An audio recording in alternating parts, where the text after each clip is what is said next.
2000년 전에 하나님의 아들이신 예수님께서 죄인된 우리를 구원하기 위해서 육신을 입고 이 땅에 오셨습니다. 마리아의 아들로, 목수 요셉의 아들로 태어나서 30년 동안 우리와 똑같은 그런 인생을 사시고 30세가 되었을 때 선지자 세례 요한에게 가서 요단강에서 세례를 받으시고 성령을 받아가지고 이제 인류를 구원하는 공생의 사역을 시작하셨습니다.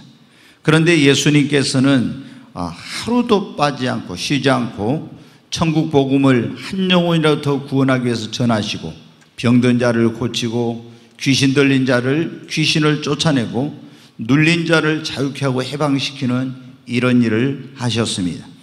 오늘 말씀에도 보면 그날 또 저물 때까지 가버나움이라는 곳에서 하루 종일 사역을 하시고 제자들에게 내일의 사역, 다음 사역을 위하여 우리가 바다 건너 저편으로 건너가자고 하셨습니다.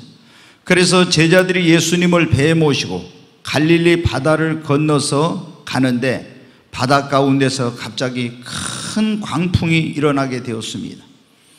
이스라엘의 이 갈릴리라고 하는 바다, 호수라고도 하는데 이 길이가 한 21km 정도, 그리고 폭이 12km, 그리고 이 바다의 깊이는 보통 30m에서 50m 정도 되는데 평상시에는 이 갈릴리 바다가 그렇게 잔잔하고 고요합니다. 그런데 이 지형상 갈릴리는 산에 둘러싸여 있는데 해발 한 600m의 이런 산에 둘러싸여 있는데 갑자기 광풍이 일어날 때가 있어요.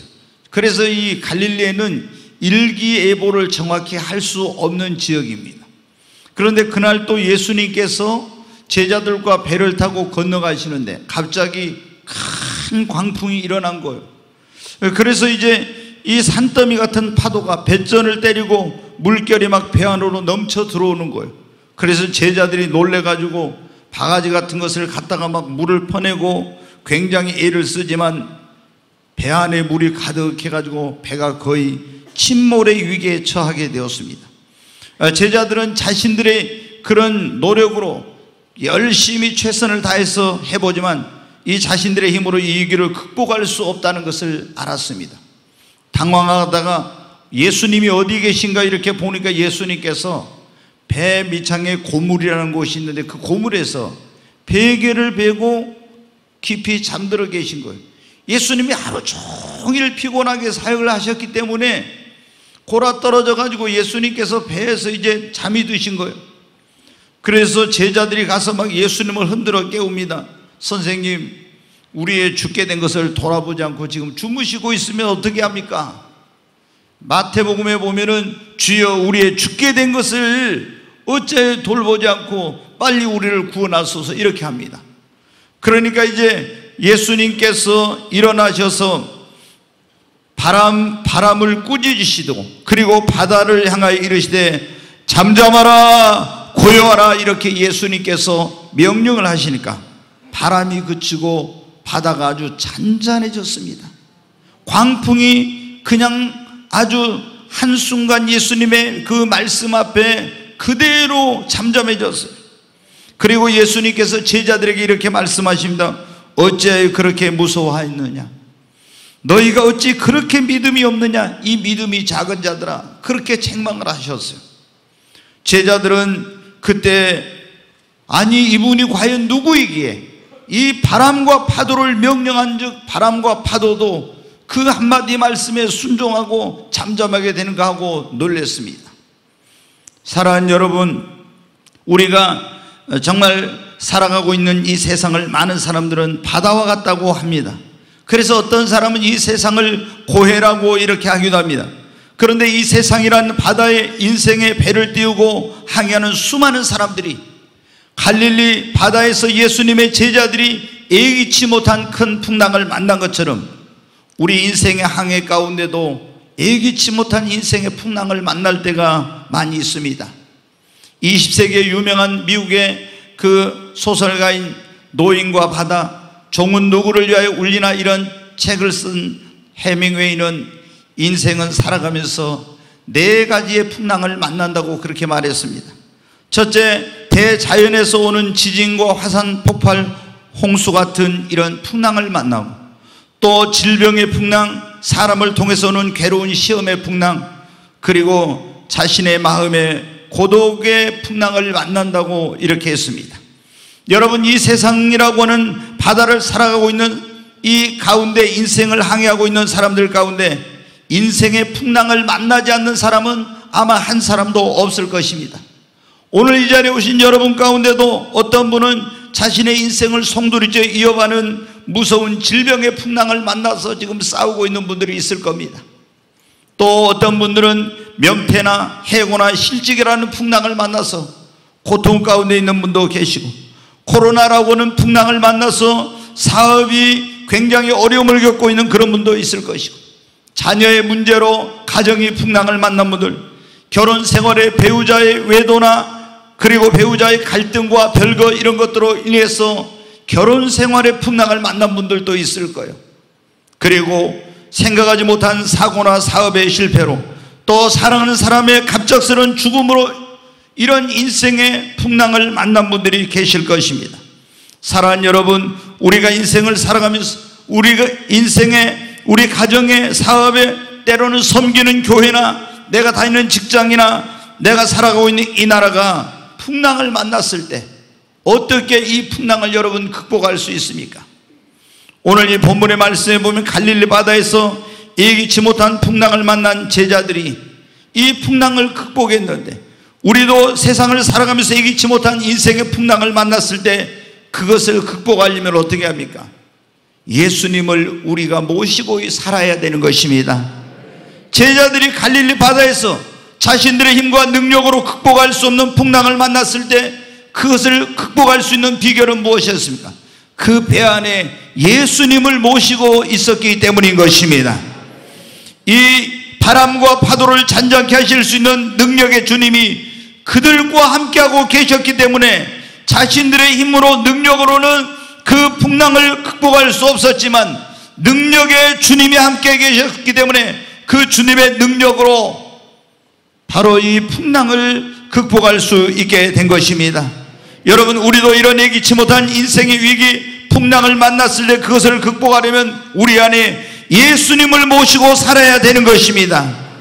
죄인된 우리를 하나님의 진노와 심판에서 구원하고 우리를 인생의 풍랑 가운데서 건져주시고 구원해 주실 분은 예수님밖에 여러분 없는 것입니다.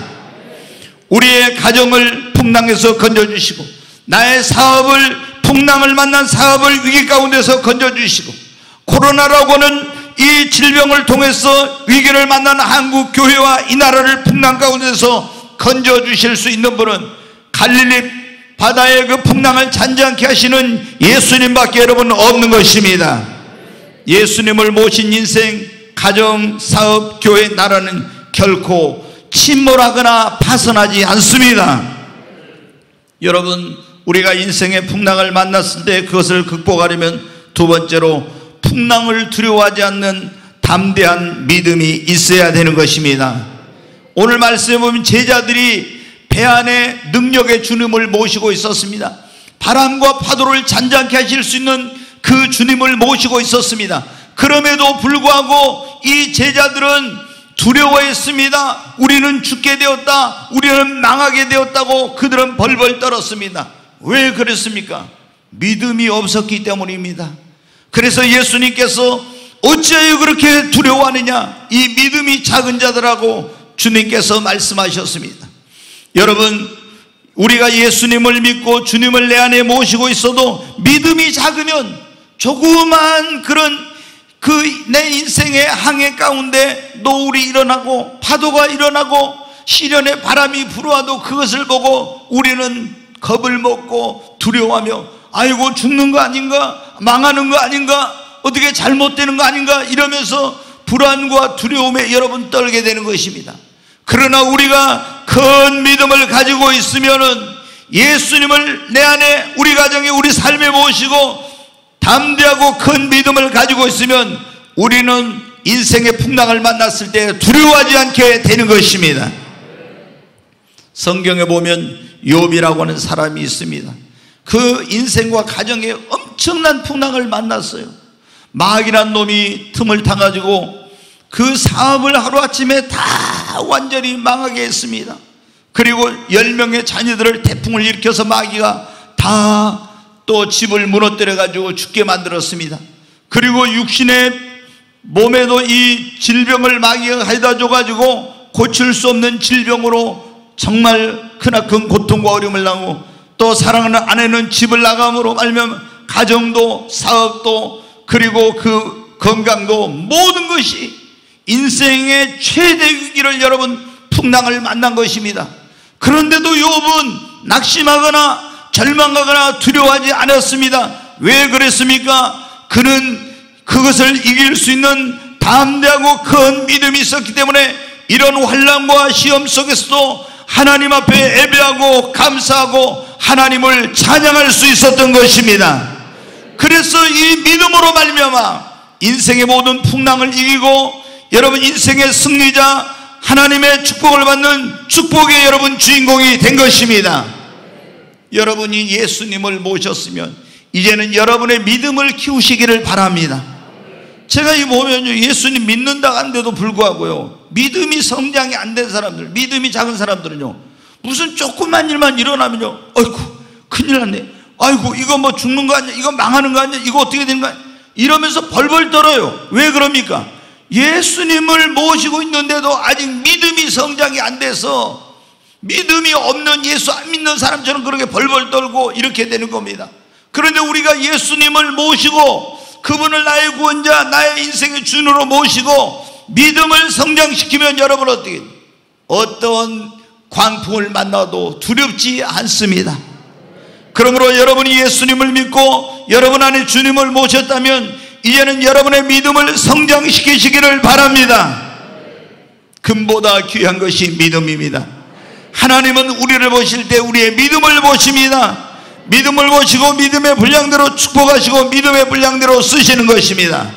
성경은 뭐라고 했어요? 믿음이 없이는 하나님을 기쁘시게 할 수 없다고. 여러분이 하나님을 기쁘시게 하는 그런 삶, 하나님의 말씀대로 사는 삶, 이런 삶을 살면 반드시 여러분이 믿음이 있어야 되는 것입니다. 이 믿음은 그냥 하루아침에 생겨나는 것이 아닙니다. 내가 믿음을 키우기 위해서, 믿음은 들음에서 들으면 그리스도의 말씀, 계속 하나님의 말씀, 믿음의 말씀을 듣고 믿음의 집인 교회를 가까이 하고 믿음의 사람들과 교제하고 그리고 열심히 믿음을 위해서 봉사하고 헌신하고 이렇게 믿음의 성장을 위해서 노력할 때 여러분 믿음이 성장하게 되는 것입니다. 어떤 사람은 성경에 보면 그렇게 말씀하고 있지 않습니까? 먼저 된 자가 나중되고 나중된 자가 먼저 된다고. 먼저 예수님을 믿었으면 믿음이 먼저 성장해야죠. 근데 예수님 믿은 지 오래됐지만 믿음의 성장을 위해서 애쓰지 않으므로 먼저 된 자가 나중된 거예요. 그러나 나중에 예수님을 믿었어도 믿음의 성장을 위해서 애쓰고 노력한 사람은 나중된 자가 먼저 되는 역사가 일어난 거예요. 오늘 이 자리에 오신 여러분은 믿음의 성장을 위해서 노력하시기를 바랍니다. 우리에게 믿음보다 소중한 거 없어요. 여러분 지금 편안하고 아무런 문제가 없을 때는 믿음이 얼마나 소중한지를 몰라요. 그런데 내 인생에 내 힘으로 능력으로 해결할 수 없는 인생의 풍랑을 만났을 때는 믿음이 있는 사람과 없는 사람이 완전히 차이가 나는 거예요. 믿음이 있는 사람은 어떤 인생의 풍랑도, 내 가정의 풍랑도, 사업의 풍랑도 다 그걸 이겨낼 수 있지만 믿음이 없는 사람은 이걸 이겨내지 못하고 벌벌 떨고 두려워하는 거예요. 오늘 이 자리에 오신 여러분, 이 제자들 보십시오. 예수님을 모시고 있지만은 그들이 믿음이 없으니까 어떻게 돼요? 벌벌 떨고 두려워하지 않습니까? 그래서 예수님이 이 믿음이 작은 자들아 하고 책망을 하신 겁니다. 우리는 믿음을 키워야 되겠습니다. 할 수 있거니와 무슨 말이냐? 믿는 자에게는 능치 못할 일이 없느니라. 여러분, 우리가 우리 인생의 풍랑을 만났을 때 그것을 극복하려면 기도해야 하는 것입니다. 제자들이 자신들의 힘과 능력으로 극복할 수 없는 풍랑을 만났을 때 어떻게 했어요? 처음에는 막 바가지로 물을 퍼내고 막 굉장히 노력을 했어. 근데 안 되는 거예요. 계속 배 안으로 막 물이 넘쳐 들어오니까. 그래서 이 사람들이 가만히 보니까 예수님이 배 고물이라는 데 주무시고 계신 거예요. 그래서 가서 예수님을 흔들어 깨웁니다. 주여, 우리 지금 죽게 되었습니다. 주여, 우리의 죽게 된 것을 돌아보지 않습니까 하면서 예수님을 깨우고 도와달라고 합니다. 여러분, 그러니까 예수님께서 일어나서 바람을 꾸짖으시고 바다를 향해서 잠잠하라 고요하라고 명령하니까 그 자신들의 힘으로 능력으로 어떻게 할 수 없었던 풍랑을 예수님을 깨우니까, 예수님께 부탁하니까 예수님이 잠잠케 하셨어요. 여러분, 우리도 내 인생의 풍랑을 만났을 때 첫 번째 해야 될 일은 여러분 기도인 것입니다. 기도하면 주님이 일어나셔서 우리의 인생의 풍랑을 잔잔케 하시고 건져주시는 것입니다. 지금 여러분의 인생의 풍랑을 만났다면 주님을 깨우고 찾을 때인 것입니다. 여러분의 가정이, 여러분의 사업이, 여러분의 그런 신앙이 풍랑을 만났다면, 지금 한국교회도 지금 목포는 그래도 괜찮지만 서울은 여러분 어떻게 합니까? 또 내일부터 4단계면은 교회에서 전 교회가 예배를 드리지 못하고 비대면으로만 해야 됩니다. 지금 여러분 얼마나 지금 수도권에 있는 교회들이 위기인지 모릅니다. 이게 한두 달이 아니고 지금 거의 이제 1년 반 정도 됐는데 이런 가운데서 지금 어떻게 됩니까? 한국 교회가 위기예요. 그런데 위기 가운데 이 대한민국도 위기인데, 위기 가운데 어떻게 이 풍랑을 우리가 극복할 수 있습니까? 주님만이 이 풍랑을 잔잔케 하실 수 있습니다. 그러려면 우리가 한국 교회가, 성도들이, 주의 종들이 깨어서 여러분 기도해야 되는 것입니다. 여러분, 성경에 보면 히스기야는 질병으로 인생에 큰 풍랑을 만났어요. 죽을 병이 들었어요. 그런데 하나님 앞에 눈물로 기도함으로 하나님께서 그 눈에 눈물을 보시고 그 기도를 들으셔서 그 질병의 풍랑을 잔잔케 하여 주셨습니다. 또 그 유다라고 하는 조그만 강원도 땅만한 그 나라가 세계에서 가장 강대국인 그 당시 아수르라는 나라의 침략을 받았습니다. 이 모든 국토가 유린되고 수도인 예루살렘 성마저 포위를 당했습니다. 이제 나라의 운명이 풍전등화 같아요. 근데 그때 여러분 어디 도움을 청할 손길을 내밀 그런 곳이 여러분 없었습니다. 여러분, 동서남북 모든 길이 막혀 있어요. 우리가 이런 동서남북 모든 길이 막혀 있을 때 한 가지 길이 있습니다. 하늘로 통한 길은 열려 있습니다. 여러분, 그리스도인에게 있어서 여러분 우리가 불이 나면 119인데 그리스도인에게 있어 긴급 우리가 SOS는 뭡니까? 333 에레미야 33장 3절 너는 내게 부르짖으라 내가 내게 응답하겠고 네가 알지 못하는 크고 비밀한 일을 내가 보이리라. 여러분, 간절히 부르짖어 기도했습니다. 성전에 올라가서 히스기야는 눈물로 하나님 앞에 기도했어요. 그랬더니 하나님이 천사를 보내서 풍랑을 만난 이 나라를 여러분 어떻게 돼요? 아수르의 모든 군대를 다 송장으로 만들어버리고 그 풍랑을 잠잠케 하시고 그 나라를 구원해 주셨습니다. 야곱도 성경에 보면 인생의 최대 위기를 만났을 때 형이 400명의 군인을 데리고 죽이려고 할 때 어떻게 했습니까? 도망갈 길이 없었어요. 하나님 앞에 밤을 지새우면서 야복강 나루터에서 간절히 기도함으로 말미암아 여러분 인생의 풍랑을 잔잔케 된 것입니다. 다니엘도 여러분 10대 소년이었을 때 나라가 망하고 바벨론 땅에 포로로 끌려갔습니다. 얼마나 인생의 큰 위기를 만난지 모르며, 그리고 그가 그 바벨론 땅에 살면서 수많은 인생의 풍랑들이 있었습니다. 그때마다 하나님 앞에 금식하고 작정하고 기도했어요. 그랬더니 하나님께서 그 인생의 모든 풍랑을 잔잔케 주셨습니다. 우리 예수님 믿는 사람들이 인생의 풍랑을 만났을 때, 우리 가정이 풍랑을 만났을 때, 내 사업이 이런 풍랑을 만났을 때, 신앙이 풍랑을 만났을 때, 교회가 풍랑을 만났을 때 해야 될 가장 중요한 일은 주님 앞에 나와서 여러분 기도하는 것입니다. 우리 시편 107편 있는 말씀 한번 보겠습니다. 같이 읽습니다. 여호와께서 명령하신즉 광풍이 일어나 바다 물결을 일으킨다. 이 광풍이 일어나 바다 물결을 일으킨다 했습니다. 자, 또 읽겠습니다. 그들이 하늘로 솟구쳤다가 깊은 곳으로 내려간 그 위험 때문에 그들의 영혼이 녹는도다. 여러분 아마 배를 타신 분들은 그런 경험을 해보신 적이 있을 거예요. 지금은 제주 가는데 뭐 카페로 큰 배가 있죠. 근데 옛날에는 저희들 어렸을 때는 가야오라는 그런 배가 있었죠. 근데 이 배가 그때는 그래도 좀 큰 배인데 이걸 목포에서 제주로 가면 제주 중간에 섰대요. 그 큰 바다로 가면은 이 배를 탄 사람들이 다 멀미하고 막 토하고 막 난리였어요. 또 태풍이나 좀 불면은 배가 막 얼마나 흔들리는지 엄청난 어려움을 당했죠. 근데 저도 이제 섬에서 태어나서 자랐기 때문에 배를 타가지고 이거 뭐 파도를 만나서 그 말씀 그대로 나도 굉장히 이제 어려움을 당한 적이 있어요. 그래서 얼마나 이게 바람과 파도를 바다에서 배를 타고 만났을 때 위험한지 그런 걸 경험했어요. 근데 여기 보면 광풍이 일어나니까 어떻게 합니까? 하늘로 솟구쳤다가 깊은 곳으로 내려가네. 파도가 보면요 산더미 같은 파도가 밀려와요. 그러면은 배가 조그만 배는 그 파도에 쓱 올라갔다 이렇게 내려갑니다. 그러면 여기 보면 그래 하늘로 솟구쳤다가 깊은 곳으로 내려가니 그 위험 때문에 그들의 영혼이 녹는도다 그랬죠. 영혼이 그냥 녹아내려요. 정말 얼마나 애간장이 타면서 곧 막 상상할 수 없는 그런 이런 일이 일어나는 거예요. 이 파도를 맞는. 근데 지금 여기 보니까 그랬잖아요. 하늘로 솟구쳤다가 깊은 곳으로 내린 그 위험 때문에 그들의 영혼이 녹는다고. 자, 근데 보세요. 광풍을 만나죠. 그런데 계속 봐요. 그들이 이리저리 구르며 취한 자같이 비틀거리며 그들의 모든 지각이 혼돈 속에 빠진다. 배가 여러분한테 파도를 만나면은요 어떻게 해요? 하늘로 솟구쳤다 깊은 곳으로 내리니까 이리저리 구르죠. 막 배 타신 분들 안 타보시다가 배를 타신 분들은 대부분 멀미를 해요. 그러니 막 이게 토하고 막 이리저리 구르고 배가 좀 움직이면 앉아 비틀거리면서 지각이 혼돈에 빠진다고 했는데 이런 일이 지금 일어난 거예요. 시편 기자 또 28절 보겠습니다.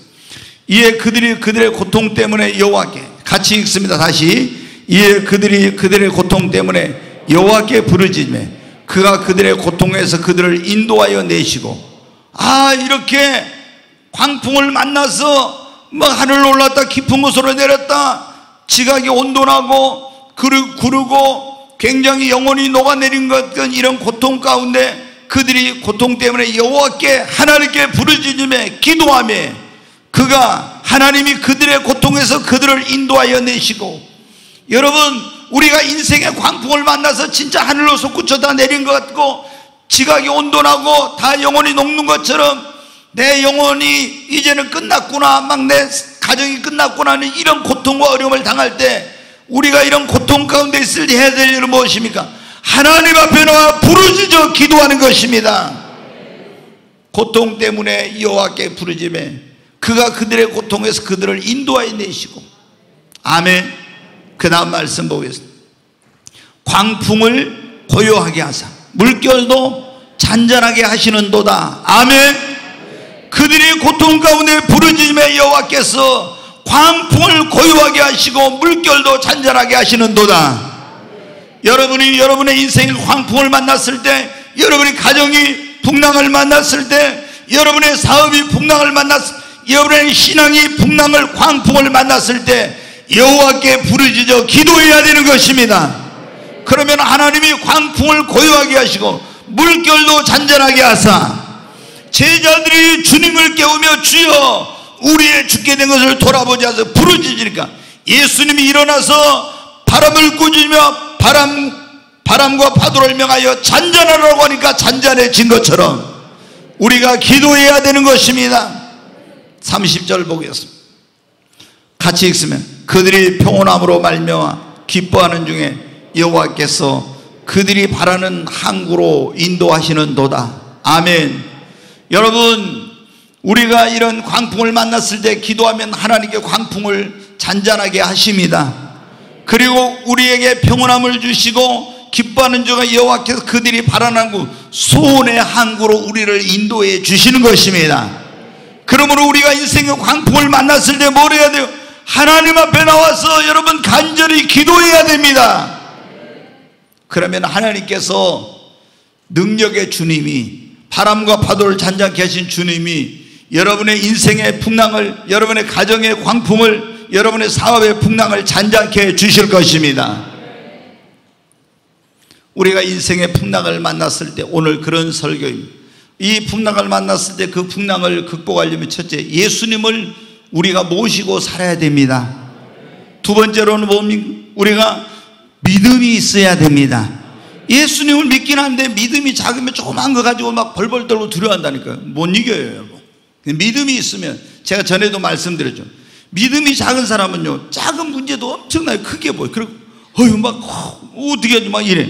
근데 믿음이 점점 커지면요, 큰 문제도 아 이거 별거 아니야, 너무 그냥 담담해요.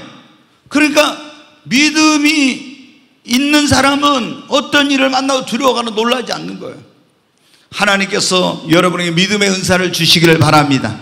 제가 한 가지 빼먹을 뻔했는데, 우리가 믿음이 성장하는 방법은 계속 여러분 학문에 왕도가 없듯이 우리가 믿음의 성장에도 왕도가 없는데 막 믿음의 성장을 위해서 애쓰고 노력하면 뿔뿐만 아니라 한 가지 좋은 것이 뭐냐면, 주여 나에게 믿음을 더하여 주옵소서, 나에게 믿음의 은사를 주옵소서. 성경에 보면 은사 가운데 믿음의 은사가 있어요. 근데 그 믿음의 은사가 오면요, 안 믿어지는 게 믿어져 버립니다. 놀라운 믿음이 여러분에게 주어집니다. 그래서 여러분 매일 기도해야 될 것 가운데 하나가 뭐냐면, 주여 나에게 믿음을 더하소서. 저는 지금도 매일 하나님께 기도합니다. 아침에 기도할 때는 꼭 그 기도를 거의 해요. 하나님 나에게 믿음의 믿음을 더하여 주옵소서, 아브라함 같은 믿음을 내게 주시옵소서. 이런 기도를 해요. 왜?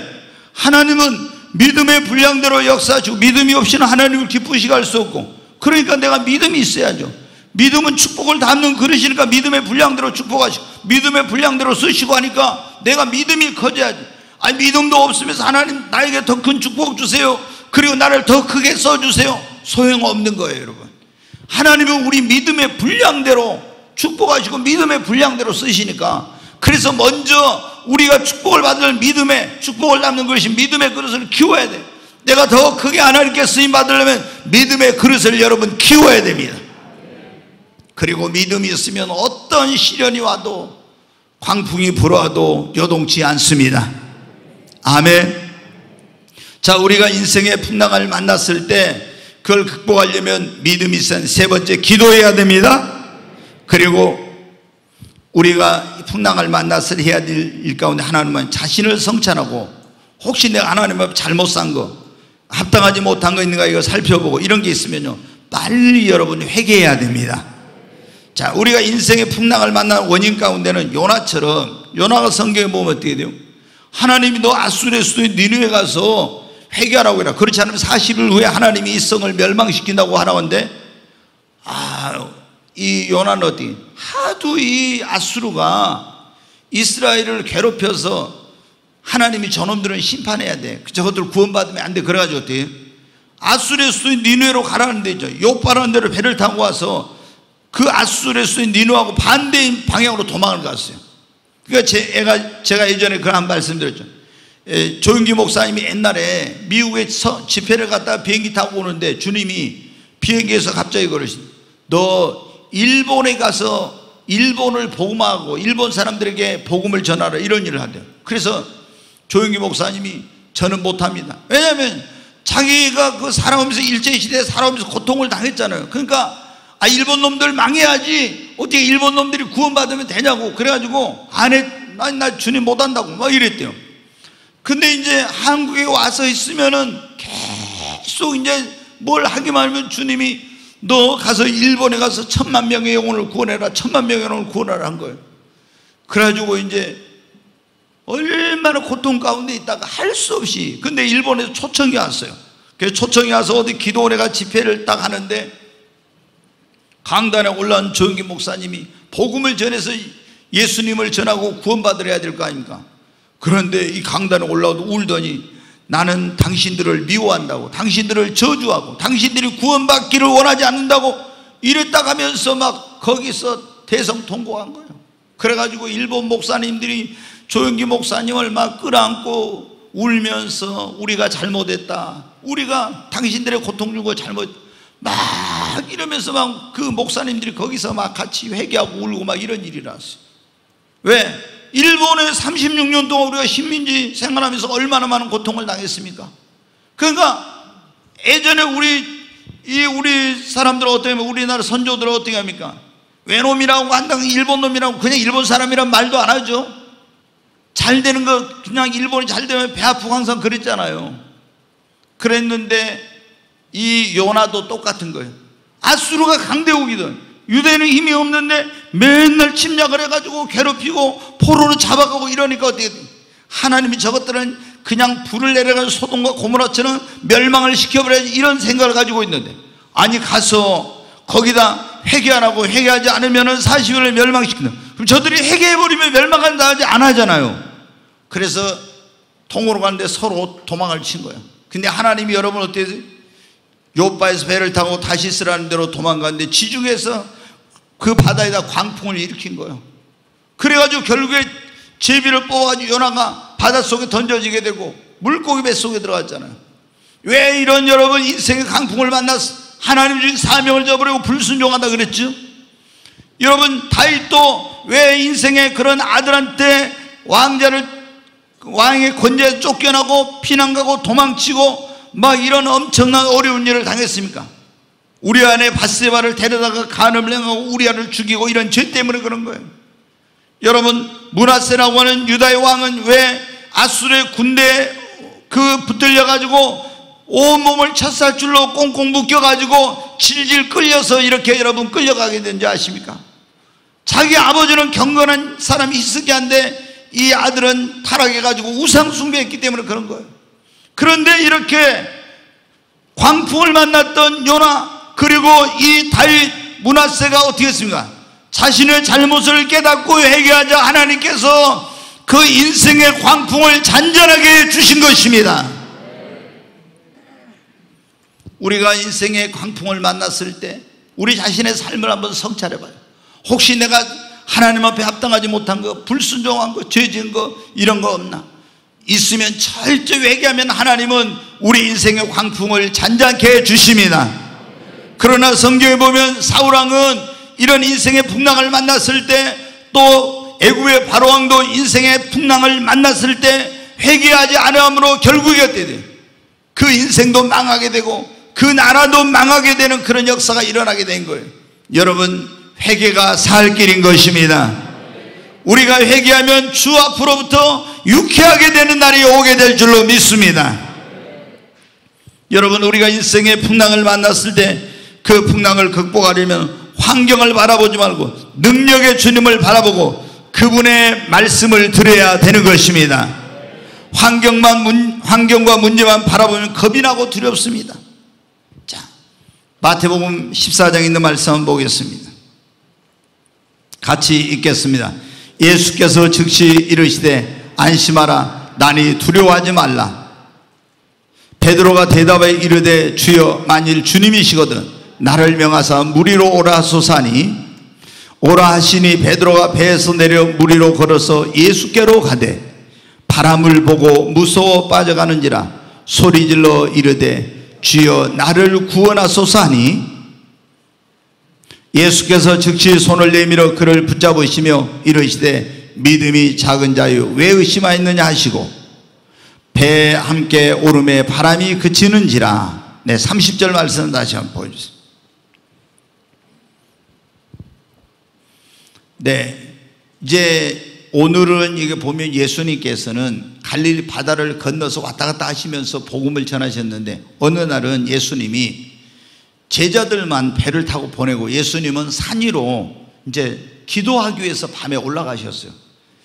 그런데 제자들이 배를 타고 이제 해가 질녘에 배를 타고 출항을 했는데 건너편에 그게 여러분 이 폭이 한 12km, 13km밖에 안 되니까 얼마나 걸리겠어요. 뭐 그때는 이런 동력선이 아니고 노를 젓고 돛을 올려가지고 가는 거지만은 그래도 이제 금방 갈 수 있죠. 12km면. 그런데 초저녁에 이쪽에서 출항을 한 배가 저쪽까지 가지 못하고 광풍을 만나가지고 밤새 새벽까지 떠돌아 이 바다에서 떠다닌 거예요.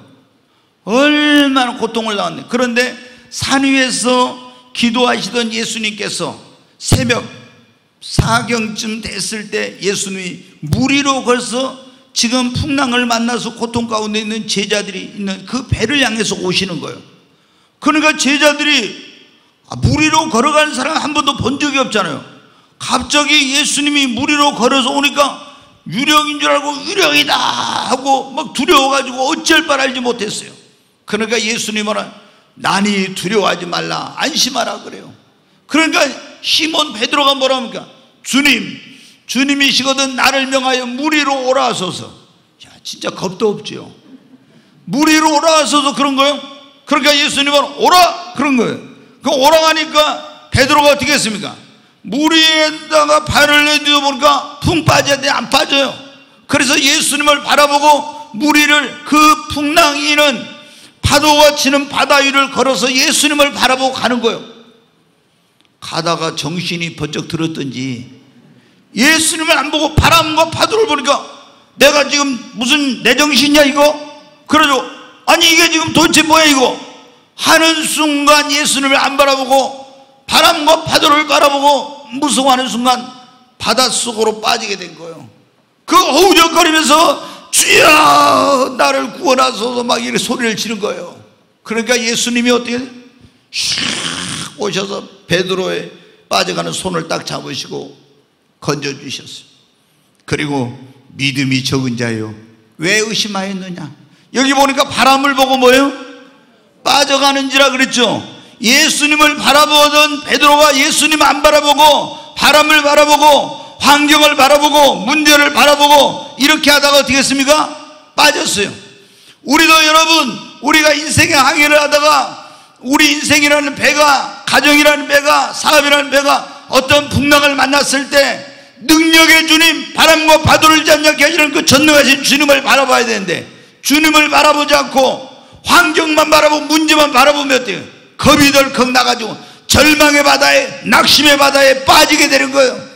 근데 바람을 보고 무서워 빠져가는지라 소리질러 주여 나를 구원하소서 기도한 거죠. 주여 구원해달라. 그러니까 예수님이 어때요? 자 31절에 다시 보겠습니다. 예수께서 즉시 손을 내밀어 그를 붙잡으시며 이르시되 믿음이 적은 자에 왜 의심하였느냐 하시고 32절 배 함께 오르며 바람이 그치는 자 광풍이 잔잔하게 되었어요.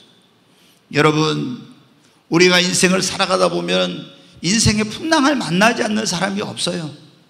그런 가정 사업이 없어요. 다 우리가 살아가다 보면은 인생의 풍랑 가정의 그런 어떤 내 가정을 흔들고 위협하는 풍랑 사업 내 신앙의 어떤 풍랑을 만나고 이런 걸 만날 때 교회도 막 풍랑을 만날 때 있어요. 여러분 사업체가 국가가 풍랑을 만날 때 있어요. 이럴 때 여러분 어때요? 우리가 환경을 바라보면 절대 못 이겨. 능력의 주님을 바라봐야 돼요. 아멘. 바람과 파도를 잔잔케 하시는 능력의 주님을 바라보시기를 바랍니다. 그리고 그분의 음성을 들어야 됩니다. 우리가 두려워하고 있을 때 바람과 파도를 만나 무서워할 때 주님은 뭐라고 말씀? 이사야 41장 10절 말씀 같이 읽습니다. 두려워하지 말라. 내가 너와 함께함이라. 놀라지 말라. 나는 내 하나님이 됨이라. 내가 너를 굳세게 하리라. 참으로 너를 도와주리라. 참으로 나의 의로운 오른손으로 너를 붙들리라. 아멘. 두려워하고 있을 때 주님은 뭐라고 합니까? 두려워하지 말라. 내가 너와 함께함이라. 놀라지 말라. 나는 내 하나님이 됨이라. 내가 너를 굳세게 하리라. 참으로 너를 도와주리라. 참으로 나의 의로운 능력의 오른손으로 너를 붙들어 주리라. 여러분 우리가 인생의 풍랑을 만났을 때는 뭘 해야 되냐면 주님 앞에 나와서 기도하면서요 말씀을 읽거나 말씀을 들어야 됩니다. 저는 이제 저도 목회하면서 인생을 살아오면서 어려운 일이 없었겠어요? 많이 있죠. 그러면은 성도님들은 목사가 이렇게 말씀을 전해가지고 전도사님들이 가서 위로하고 이렇게 할 수도 있지만 목사는 그런 사람이 없어. 그러면 어떻게 합니까? 나 스스로 해결해야 돼. 주님 앞에 기도하면서 저는 어려운 일을 만날 때 예전에 어떻게 지금은 성령님의 음성을 들으니까 성령님이 사란종아 두려워하지 말라 놀라지 말라 이렇게 하지만 옛날에 그게 안 되니까 어떻게 성경을 읽어요. 성경을 읽으면 이 성경 가운데서 금방 우리가 읽은 이사야 41장 10절 말씀 두려워하지 말라 놀라지 말라 나는 내 하나님이 됨이라. 내가 너를 붙들리라. 내가 너를 도와주리라. 나의 의로운 오른손으로 내가 너를 굳세게 하여 주리라. 이런 말씀을 딱 들으면 막 문제 가운데 두려워했을 때 두려움이 사라져. 아멘. 그리고요, 진짜 고난 가운데 있을 때 성경을 읽어보세요. 우리가 문제나 고난이 없을 때는 이 성경을 읽으면은 어떨 때는 잠 안 오는 분들은 성경만 읽으면 수면제보다 더 잠이 잘 온대. 그런데 여러분 어떻게 돼요? 이 성경을 고난 가운데 읽어봐요. 어떤가? 이 말씀이 살아있는 능력의 말씀이야. 저는 막 전에 보니까 이러더라고. 성령 체험하기 전인데도 글씨가 살아서 움직여. 아니, 글씨가 살아서 움직이더라고. 이게 그런 역사가 일어나. 그러니까 내가 어떻게 하지 막 너무 힘든데 이런 가운데 있는데 성경을 딱 읽으니까 글씨가 살아서 움직이면서 두려워하지 말라, 놀라지 말라. 이 말씀이 나에게 오늘 들려주는 레마의 말씀, 하나님의 말씀으로 딱 들려오니까 여러분 어떻게 돼요? 모든 두려움이 사라져. 자, 이사야 43장 있는 말씀 한번 보겠습니다. 같이 읽습니다. 야곱아, 너를 창조하신 여호와께서 지금 말씀하시느라. 이스라엘아, 너를 지으신 이가 말씀하시느라. 너는 두려워하지 말라. 내가 너를 구속하였고 내가 너를 지명하여 불렀나니 너는 내 것이라. 여기 이걸 야곱아를 대신 여러분 이름을 넣어가지고 이스라엘이라 여기를 이름을, 야곱아 대신 저는 요셉아 너를 창조하신, 또 이스라엘아 요셉아 너를 지으신 이가. 자, 자기 이름을 넣어가지고 한번 해봅니다. 시작. 요셉아, 너를 창조하신 여호와께서 지금 말씀하시느니라. 요셉아, 너를 지으신 이가 말씀하시느니라. 너는 두려워하지 말라. 내가 너를 구속하였고 내가 너를 지명하여 불렀나니 너는 내 것이라. 아멘. 여러분 어때요? 이스라엘아, 야곱아, 너를 창조하신 창조주 하나님, 지금 말씀한 이스라엘 너를 지으시니, 하나님이 우리를 지으셨잖아요. 너는 두려워하지 말라. 내가 너를 구속하였고 내가 너를 예수의 피값으로 구속하여 내가 너를 지명하여 불렀나니 너는 내 것이라. 우리는 하나님의 소유입니다. 그러면서 2절에 보겠습니다. 같이 읽습니다.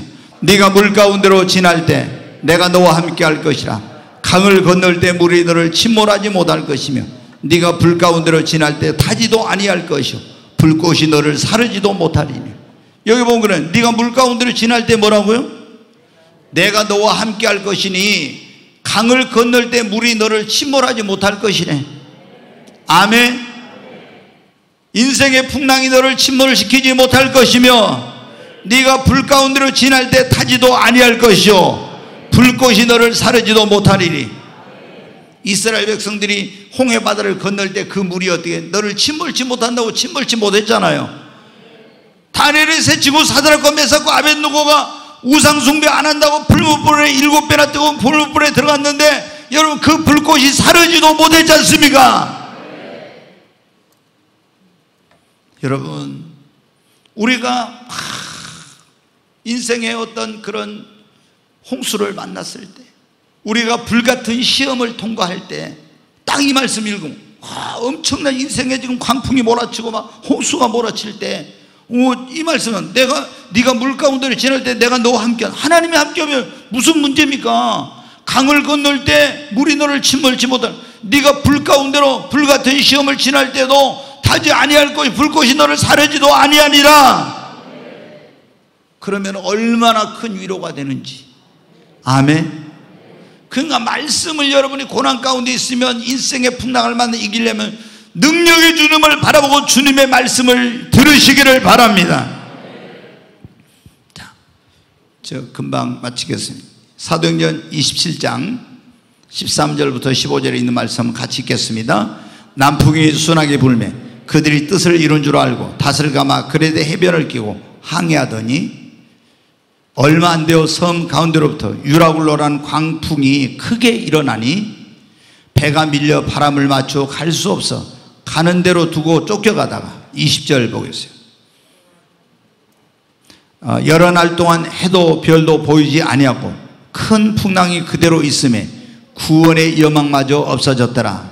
지금 사도행전 27장의 내용은 어떤 거냐면 예수님의 그 제자 가운데 사울, 나중에 바울이 되는데, 바울이 이제 그는 원래 율법을 지켜야 구원을 받는다 했던 사람인데 예수를 믿으면 구원받는다 알고 유대인들에 가서 예수를 믿어야 구원받지 율법을 지켜서 구원받는 게 아니다 이렇게 했어요. 그랬더니 유대인들이 이 바울을 예루살렘에 오니까 붙잡아가지고 이제 총독에게 바울을 넘겨서, 바울이 자기가 그때 이 유대 나라가 로마의 식민지였으니까 로마의 황제에게 가서 내가 재판을 받겠다. 이제 바울은 로마의 시민권을 가지고 있으니까, 그럼 시민권을 가진 사람은 내가 황제에게 재판을 받겠다 하면 다 황제에게 재판을 받게 되는 거예요. 그래서 이제 황제에게 재판을 받게 로마로 가게 됐어요.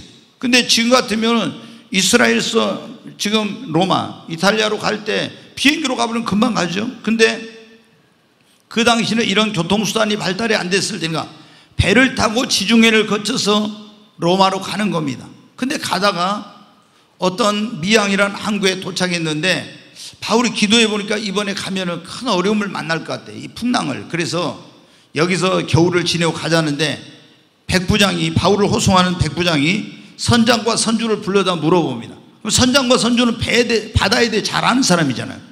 물어보니까 이거 무슨 말 하냐고, 지금 바람이 얼마나 순하게 불고 그냥 출항하자고. 그래가지고 백부장이 바울의 말보다 선장과 선주의 말을 듣고 출항을 해가지고 배가 갔어요. 가는데 얼마 안 돼서 섬 가운데서 큰 유라굴 나오는 광풍을 만난 거예요. 그래가지고 어떻게 됩니까? 열나흘 동안 해와 달과 별도 보이지 않는데 모든 구원에, 아까 20절 말씀 보세요. 다시 여러 날 동안 별도 보이지 않은, 해도 별도 보이지 않은 큰 풍랑이 그대로 있으며 구원의 여망마저 없어. 이제는 우리 다 죽었다. 배 안에 있는 사람이 276명이 배에 탔는데, 그럼 276명 탔으면 상당히 큰 배죠. 근데 이제 열나흘 동안 떠다녔으니까 바람 부는 대로 물결 치는 대로 가니까 우리 다 죽었다 하고 이제 살 소망을 아예 포기했어요. 구원의 여망이 없어졌어요. 다 사람들이 절망에 빠졌어요. 그런데 바울이 그들에게 뭐라고 하느냐. 자, 말씀 또 계속 보겠습니다. 같이 읽습니다. 내가 너희를 권하노니 이제는 안심하라. 너희 중 아무도 생명에는 아무런 손상이 오직 배뿐이니라. 계속 내가 속한 바 곧 내가 섬기는 하나님의 사자가 어젯밤에 내 곁에 서서 말하되, 바울아 두려워하지 말라. 네가 가이사 앞에 서야 하겠고 또 하나님께서 너와 함께하는 자를 다 내게 주셨다 하셨으니, 그러므로 여러분이여 안심하라. 나는 내게 말씀하신 그대로 되리라고 하나님을 믿노라. 여러분, 다 광풍을 만나가지고 벌벌 떨고 두려워가지고 모든 구원의 여망이 사라졌어. 이제 우리 죽었구나. 그렇게 하고 있는데 바울이 뭐라고 합니까? 여러분 안심하십시오. 두려워하지 마세요. 어젯밤에 하나님의 사자 천사가 나한테 와서 말하기를, 바울아 네가 가이사 앞에 서야겠고 여기 너희와 함께하고 있는 275명을 다 너에게 붙여줬으니 너희들 여기서 멸망하지 않을 거야. 그렇게 말씀했으니 여러분 두려워하지 말라고 그런 거예요. 여러분 보세요. 구원의 여망이 없고 광풍이 몰아치고 있는 가운데서도 바울은 두려워하지 않았습니다. 왜 그랬어요? 능력의 주님의 말씀을 들었기 때문입니다. 여러분, 하나님은 우리가 인생의 풍랑을 만났을 때 어떻게 위로하시냐. 시편 119편 5절 50절 말씀 얼른 보겠습니다. 같이 읽습니다. 이 말씀은 나의 고난 중에 위로라. 주의 말씀이 나를 살리셨기 때문에. 이 말씀은 나의 고난 중에 위로라. 주님이 말씀을 통해서 우리를 위로하십니다. 그리고 107편 19절부터 보겠습니다. 이에 그들이 그 고통 때문에 여호와께 부르짖으며 그가 그들의 고통에서 그들을 구원하시되 그가 그의 말씀을 보내어 그들을 고치시고 위험한 지경에서 건지시는도다. 여기 보니까 그들이 고통 가운데 부르짖음에 하나님께서 그들에게 말씀을 보내어 그들을 고치시고 위험한 지경에서 건지신다고. 여러분 인생의 풍랑을 만났을 때 하나님께서 우리를 말씀을 통해서 위로해 주십니다. 말씀을 통해서 우리에게 힘을 주십니다. 말씀을 통해서 우리에게 용기를 주십니다. 말씀을 통해 우리를 고치시고 위험 가운데서 건지시는 것입니다. 여러분이 인생의 풍랑을 만났을 때 환경이나 문제를 바라보지 말고 능력의 주님을 바라보십시오. 그리고 주님의 말씀을 들으시기를 바랍니다. 여러분, 인생을 살아가면서 풍랑을 만나지 않는 사람이 없어요. 다 풍랑을 만납니다. 근데 이 풍랑을 만났지만 이 풍랑을 극복하고 소원의 항구에 다다른 사람이 있는가 하면 풍랑을 만나서 그 인생이라는 배가 침몰하고 파산하는 이런 사람도 있습니다. 우리가 어떤 인생에 내 힘으로 능력으로 극복할 수 없는 풍랑을 만난다 할지라도 그걸 극복하려면 예수님을 여러분 안에 모시고 사십시오. 그리고 믿음을 키우시기를 바랍니다. 내 힘으로 능력으로 해결할 수 없는 풍랑을 만났을 주님 앞에 나와 제자들처럼 기도하십시오. 그리고 혹시 내가 잘못한 건, 합당하지 못한 거 있는가 살펴보고 그런 거 있으면 회개하고 바람과 파도를 잔잔케 하시는 능력의 주님을 바라보십시오. 환경과 문제를 바라보면 절망하고 낙심합니다. 여러분 능력의 주님을 바라보세요. 그리고 주님의 음성을 들으시기를 바랍니다. 그러면 어떤 여러분이 인생의 풍랑도 이겨낼 수 있습니다.